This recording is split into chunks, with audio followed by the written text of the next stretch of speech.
Humarap din sa pagdinig ng Senado si Vice President Sara Duterte. Iginit niya sa mga senador na iligal ang pag-aresto sa kanyang ama.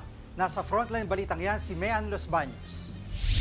Alam naman natin lahat at alam nila na mali ang ginawa nila. Ginawa nila yon just to demolish political opponents. This is all about politics. Virtual ang pagdalo ni Vice President Sara Duterte sa pagdinig ng Senado kaugnay sa pag-aresto ng International Criminal Court kay dating Pangulong Rodrigo Duterte. Tahasan niyang sinabi na walang due process at walang legal na basihan ang pag-aresto sa kanyang ama. Hindi rin daw valid ang warrant of arrest na mula sa ICC. Dapat daw dumaan ito sa lokal na korte bago magkabisa. Nasaan po ang warrant of arrest na inisyu ng hukuman ng Pilipinas? Wala. Without a valid warrant from a Philippine court, this was at best a warrantless arrest.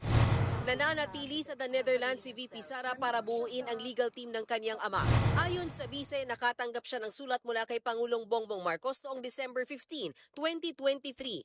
Dito raw siniguro ni Marcos na hindi niya kinikilala ang ICC. Nangako rin daw ang Pangulo na dedepensahan ang soberanya ng ating bansa sa lahat ng pagkakataon.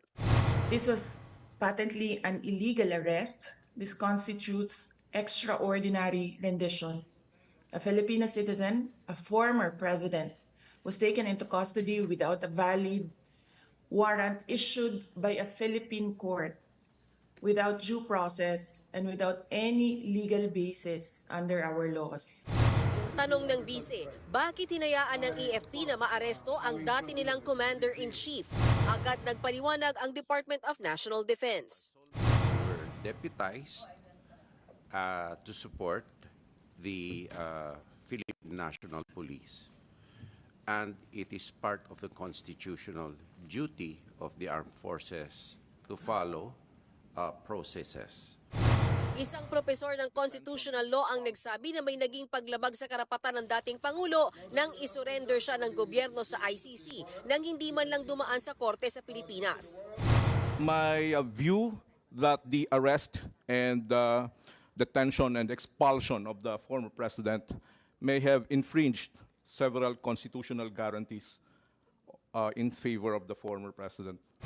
Paliwanag pa ni Attorney Medina, ang pag-surrender sa isang tao sa isang international tribunal ay dapat lang gawin kung voluntaryo niyang isinuko ang sarili sa kustodiya ng gobyerno o kaya naman ay banyaga ang inaaresto.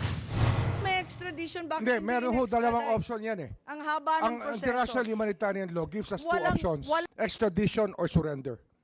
And we chose the surrender path, ma'am. Ayon pa kay Senator Amy Marcos na nanguna sa pagdinig, hindi pa niya nakakausap ang kanyang kapatid na si PBBM matapos ang nangyaring arestuhan. Posible rin daw magkaroon pa ng kasunod na pagdinig. Nagbabalita mula sa Frontline, Mean Los Baños, News 5. Mga kapatid, Jiggy Manikad po, iba na ang may alam at may pakialam sa panahon ngayon. Para sa konkreto, kumpleto at komprehensibong balitaan sa Frontline, mag-follow at mag-subscribe sa social media pages ng News 5.